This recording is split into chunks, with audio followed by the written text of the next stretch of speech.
The content of this podcast has not been evaluated by Health Canada or the FDA.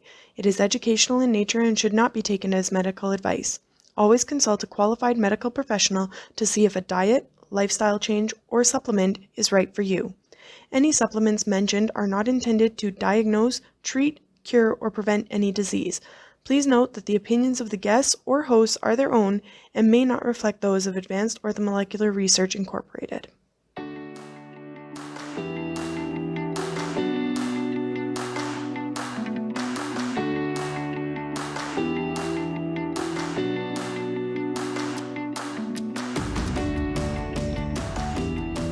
Welcome to Supplementing Health, a podcast presented by Advanced Orthomolecular Research. We are all about applying evidence-based and effective dietary, lifestyle, and natural health product strategies for your optimal health. In each episode, we will feature very engaging clinicians and experts from the world of functional and naturopathic medicine to help achieve our mission to empower people to live their best lives naturally.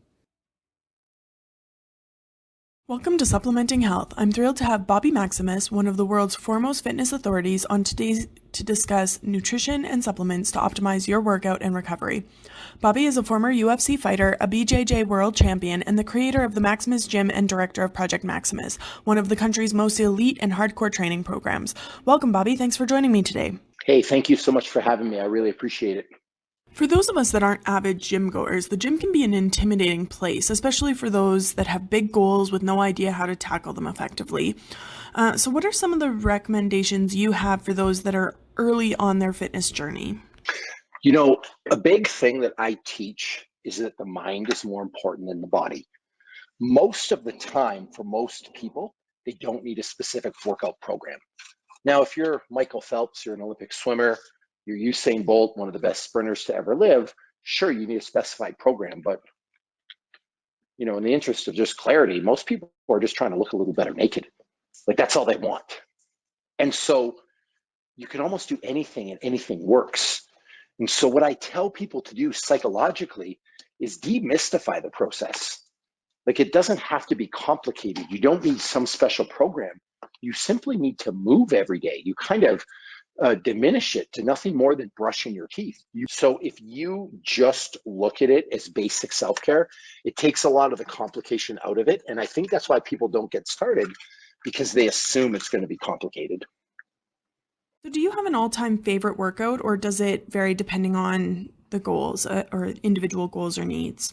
You know, I don't believe in go-to movements or go-to workouts, only because people have so many different scenarios that they're dealing with. However, I will say that I prefer body weight movements that take a half an hour or less that you don't need any equipment for, because then it eliminates all the excuses. So if you think about whatever, you know, scenario somebody's in, if you have kids and you're stuck at home, and we saw this during the pandemic, there's no reason you still can't train, you still can't work out, you still can't be effective. Absolutely. And so, that's one of my biggest excuses is time, right? Yep. Especially, you know, like you said, parents working, all of that sort of stuff. It's like, oh, I only have 20 minutes. What can I do that's effective in that time, right? And here's the other, here's the other thing that happens. And I just want to get this point, I was sort of cut you off, but it's not just the time training, it's the time that you have to close up the house, leave, drive to the gym, park, change, drive home. Like your 30-minute workout or your 40-minute workout, what does that cost you in a day? 2 hours? A lot of people just don't have that time. Whereas if you can work out with no equipment at home and just get it done, you can literally be done front to back in 30 minutes. You're working with clients then. Do you tailor their workouts to at home or to their schedules or their preferences as well? Yes, and that's the number one determinant for people, right? Have you ever heard the phrase, the best diet is the one you can follow? The best workout program is the workout program you can follow. It doesn't make sense to me to write you a workout program that's not going to happen with your schedule. So when you take on a new client, do you work with them to try and determine what their what activities they like most? Like, for example, some people are really drawn to cardio, whereas others are more about strength and training and weightlifting. Some like more group activities and others like more individual activities like a yoga. So do you take that into account when you're creating a workout plan for people? And so everything is individually tailored around lifestyle. And that's why I brought up Michael Phelps and Usain Bolt at the start of the conversation. You see, for them, they're different. They're tailoring their lifestyle around their sport because they're that dedicated. But for most normal people, they have a full-time job, they have kids, they have the things they need to do. Their workouts have to fit their lifestyle, not the opposite way around. Most people are not going to redesign their entire life to fit working out. For every athlete or client that I have, I do an intake interview, and their program's going to be based on a myriad of factors. The big ones are what equipment they have. Obviously, if you have a bunch of dumbbells and barbells, I can write you a different program than if you told me you had a yoga mat and a Swiss ball. So the equipment's going to be a determinant. The time is going to be one of those factors.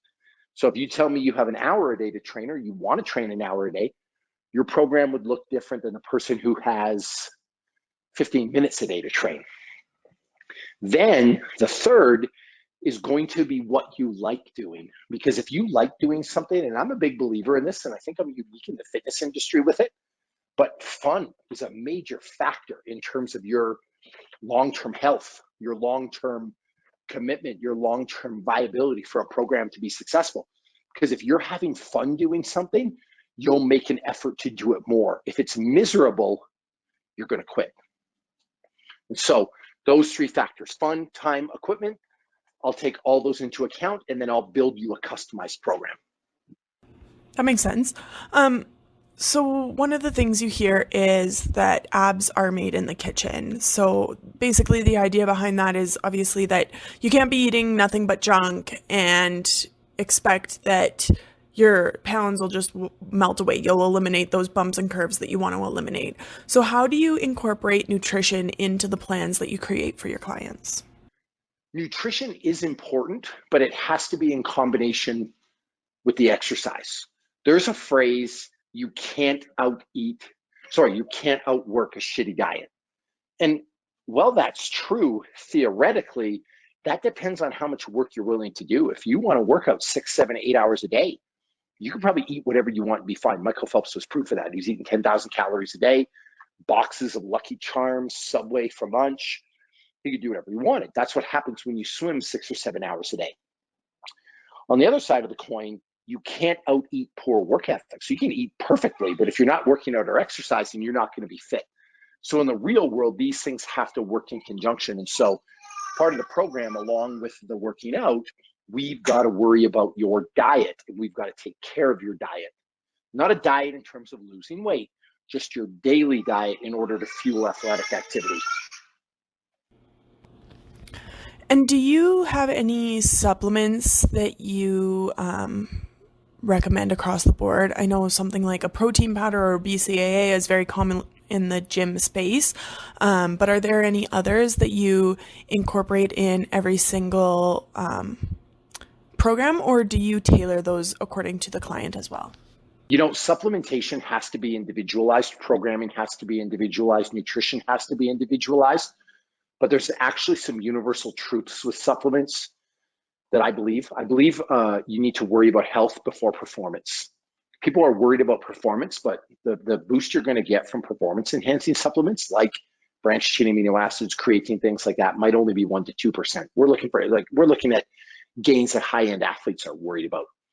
But for your average person, if I can increase your health dramatically, your performance will go through the roof. And so almost every client I work with, I have on a really good multivitamin, a really good green supplement, a really good reds supplement. A lot of people then ask, well, what's a red? Red is, greens is spinach, spirulina, alfalfa, asparagus, stuff like that. Reds are your dark berries, so filled with antioxidants, and then a fish oil. And if you're on that and your health is good, there's honestly not much more you need. And are there any difference between those supplements that you recommended with what you would dose for genders? No, because a lot of this stuff is just based on your basic RDA, which is your average person. And so theoretically, yeah, a 250-pound athletic person may need, athletic man might need more than a 120-pound non-athletic female. They might need more, but now you're getting into all kinds of craziness with blood tests because you just don't want to take a bunch of stuff indiscriminately. And so basically I take, the multivitamin that I use. It's got everything you need in it. It's, hits all your requirements, and it's safe for men, safe for women, and let's call it even after taking that. If you want to do some like dosing beyond that with like individual things, I would strongly suggest getting a blood test. And then in terms of individual tailoring, that's where other supplements might come in, like protein. If you told me you eat meat 5 times a day, do you think you need a protein supplement? The answer is probably no. And what do you do for recovery? I know we talked a little bit about performance earlier on in the conversation, but recovery is such an important part. And especially if you are working out every single day, doing activities like strength training activities, weightlifting, it's really important to support the muscle regrowth. So what are some of the things that you do for recovery? Recovery is important for everybody. Let me make that clear. It's not just for high-end athletes, but I like to cover the basics off first. So there's 3 areas you're going to hit. Number 1 is sleep. 8 to 9 hours sleep a night in a completely blacked out environment. That will change your life. And whether you're in working out, not working out, athletics, non-athletics, sports, non-sports, it doesn't matter. 8 to 9 hours a night in a completely blacked out environment. It'll help your hormone profile. It'll help you increase testosterone, human growth hormone. It'll help reduce cortisol. It'll make you more mentally aware. It really is a life-changing experience learning to get more sleep. 2, no processed food. Get rid of it. And I say no, processed food. You want to treat once in a while, go nuts. But 95% of the time, everything that you should be eating should be like free and clear of processed garbage. That's number 2. And then number 3, once a day, I want you to do one recovery activity. And a recovery activity could be a sauna. It could be cryotherapy. It could be acupuncture. It could be a massage. It could be chiropractic. It could be a 30-minute walk, but something to put something back into you, something that puts energy back into you versus taking away. So if you sleep, you eat a diet devoid of processed food, and then you do one recovery activity a day, honestly, for a normal person, that can be life-changing. Okay, and so for those that have suffered from previous sports injury, do you have additional recovery recommendations or different recovery recommendations for them? I mean, it depends what you're dealing with and what you have access to. And so if you just blew your ACL, I would strongly recommend getting access to a hyperbaric chamber. Not a lot of people have access to that, though. That becomes problematic. And so PT at that point, like physical therapy, could be a form of recovery, doing exercises to keep you healthy and strong. And so it really depends on the nature of the injury, but again, individually tailored. At the beginning of our conversation, you mentioned that a big part of the fitness journey is the mental aspect. So what are some of the things that your clients get out of following a fitness program beyond the physical benefits? So in terms of what you can get beyond just physical things from the gym, I think there's a lot of mental and psychological lessons in the gym. People learn, and this is something I work with my people on a lot, how to deal with self-limiting behavior. It's something that affects us all. We're all to a degree a prisoner of the glass cage we build around ourselves. Shutting off negative voices, goal setting, learning how to fail in a safe, controlled environment. These are all things that can really affect your life in a positive way. You've been described as a keeper of authenticity. What does that mean to you, and how do you maintain this mindset? For me, being authentic, it's actually a preventative measure against anxiety and stress. In today's society, I feel most people feel anxiety and stress because they live in a perpetual state of cognitive dissonance, where their words aren't consistent with their actions, or their actions aren't consistent with their reality. And so I try to be authentic at all times. And what that helps me do is put my head on the pillow at night and fall asleep without anxiety. Because when you act in a manner that is against your beliefs or your morality, you're going to have anxiety. If you're trying to lose weight, but you're eating bad food, you're going to have anxiety over it. If you want to be more fit, but you're not working out, you're going to have anxiety over it. So I try to be as authentic as possible to keep the anxiety and the stress away. So throughout the different stages of life, have you altered the nutrients that you use or that you make sure to get between when you were, say, training for UFC or other championships versus your day-to-day life? Yeah, I mean, in terms of like nutrients, like if we're talking food as a whole, Obviously, when I was fighting in the UFC, if I had to fight in a heavier weight class, I would have to eat more food because I'd have to put on more weight. If I had to fight in a lower weight class, I would have to eat less food so I could lose weight. So on a basic level, yes. But in terms of things, to be a high level athlete for years, and I'm 43 years old right now and arguably in the best shape of my life, the core rules of diet hold true. And that is, I guess proper health supplementation, no processed food, enough food to fuel activity, high quality sources of protein. These are things that have always held true. I suppose the only thing that has changed as I've gotten older is I'm now a little bit willing to experiment. 10 years ago, I would have never taken CBD oil. And now it's something that I've started to take. It helps me with pain relief. It helps me sleep. It helps regulate my energy levels. And so like a good CBD oil is something that I probably wouldn't have thought I needed 10 years ago, but I think I need it now. Muscle building is one of the big reasons for people to go to the gym, and especially for men in particular.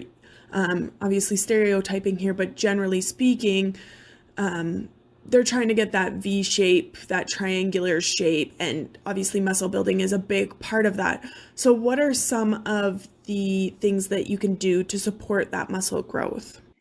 So there's two ways if you want a V taper, I call it. You either have to shrink the size of your waist or you have to increase the size of your shoulders, right? Because that's going to create that, not illusion necessarily, but that's going to create that look you're looking for. So the first thing I would recommend is, I'm a big believer in the body weight exercises for the upper body, lots of pull-ups, push-ups, and dips, because what that's going to do is promote muscle in the right areas. It's going to give you nice capped shoulders. It's going to give you nice traps, nice triceps, and nice pec muscles and good lats. That's going to start to really influence how that V taper looks. At the same time, you probably to a degree want to stay away from heavier weights with like excessive reps that are focused on the core, things like back squatting and deadlifting, because how are you going to get better at deadlifting and back squatting? You want to thicken up through the midsection and you want to shrink that down. And so for legs, one of the things I'll recommend is lunges, because it takes a lot of the pressure off the back and the core, so that doesn't have to thicken right up. So if you Right. could do those two things kind of in concert, then you're going to start to get that aesthetic physique that you are really looking for. Awesome. That makes sense. And so then when you're working out, bones and joints sometimes get kind of forgotten or are the most likely to take on the extra pressure, right? When you're jumping and Yep. moving and all of that sort of thing. So what are some of the things that you recommend to kind of maintain that bone health and make sure that you're preventing injuries in those areas? Yeah, I mean, the biggest thing with bone health, I think, is to just start lifting. There have been so many studies that talk about bone density and joint health being improved from lifting, and it doesn't even need to be super heavy. It doesn't need to be super complicated, but just even doing weighted carries, like a weighted farmer's carry. And for people that don't know what that is, you basically take two dumbbells and carry them. Like, it's actually pretty simple. That can start to strengthen up your connective tissue. It can start to, give you more bone density. It can strengthen everything in your body. Work like that can really, really help. So some type of resistance training or weighted resistance training can really help with that stuff. And are there any like myths about training or the gym that you wish you could just dispel for everyone? Yeah, it's, the big one I'm on right now, and it's because I have a 12-year-old, that kids shouldn't lift weights. It drives me nuts to hear people say that it's going to Okay. shut off their growth plates, or that it's going to stunt their growth. That's absolutely 100% not true. The Russians have done tons of experimentation on this, and the younger you can get kids to do resistance training, the better. Now, the caveat is you don't want to load them with heavy weights, because Right. you don't want to hurt them. And so you want to use, lighter to medium weight, and you want to make sure they focus on form. They don't have to go for deadlift 1 rep maxes. 2, you don't want to psychologically ruin them. Let kids be kids. If they're exercising a few times a week, that's good enough. You don't need to put them on some advanced program. Like, you're not trying to build some superhuman athlete. But in terms of lifting, when, I always say this for the people that have kids, well, if lifting's going to stunt their growth, why do you let them lift rocks in the backyard? Why do Yeah. you let them like play on monkey bars? Why do you let them, they're physical creatures. They should be doing something physical. And frankly, your body doesn't know, and it doesn't give a shit whether it's a barbell or a rock. It's still lifting. And so I think kids should be doing some type of exercise. And maybe it's body weight, maybe it's running around, maybe it's sports, maybe it's practicing for them with barbells. But it's a myth that I hear again and again and again, and I can't stand it.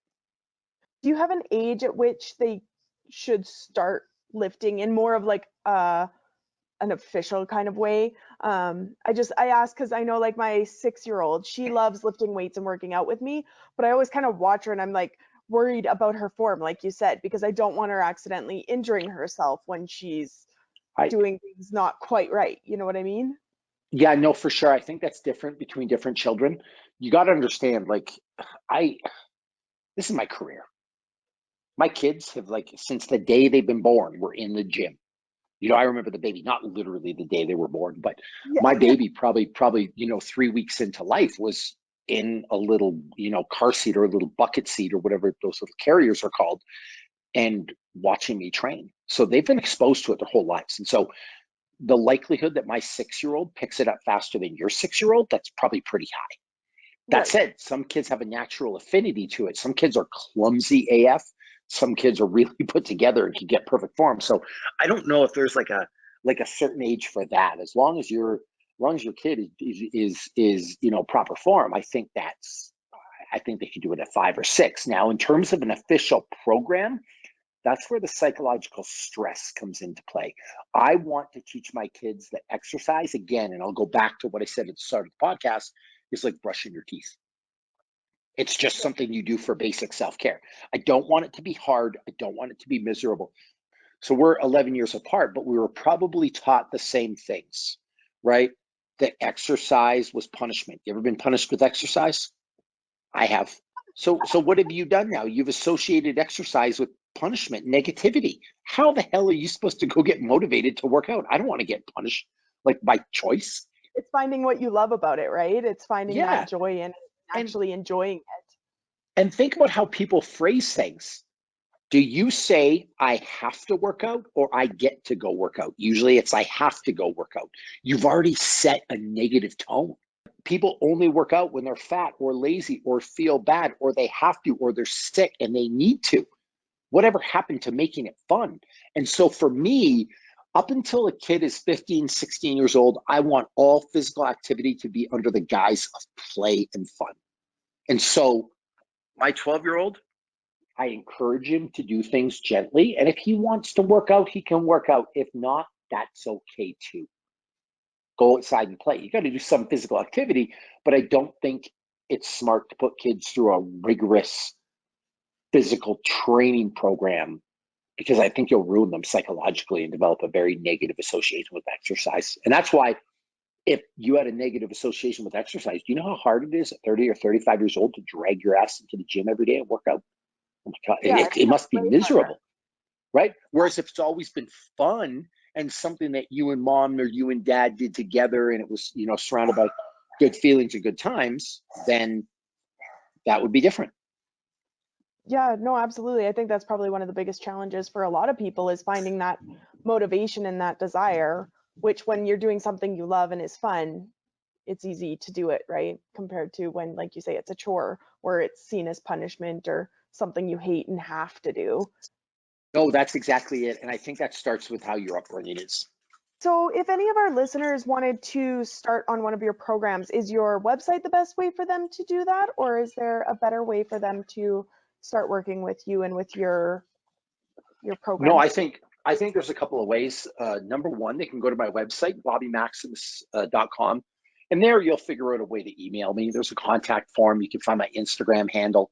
Um, that's a great way to get a hold of me, Instagram or Twitter. If you just go to Bobby Maximus. And so generally, like just contact me directly because I'll high-end one-on-one training. And so I've got services for people that maybe can't afford that. I've got a book called Maximus Body that's out with Men's Health that you can, Google and buy on Amazon or Kindle or, whatever you want. I've got a program with a company called Ladder that is guided training through an app, and it's my program. So you have access to me there. But if you want private training, contact me and we can talk. Awesome. Well, thank you so much for taking the time to chat with me today. This has been really great, and I think you've got a lot of really good philosophies to help people get started and figure out where they want to be on their fitness journey. No, I really appreciate it.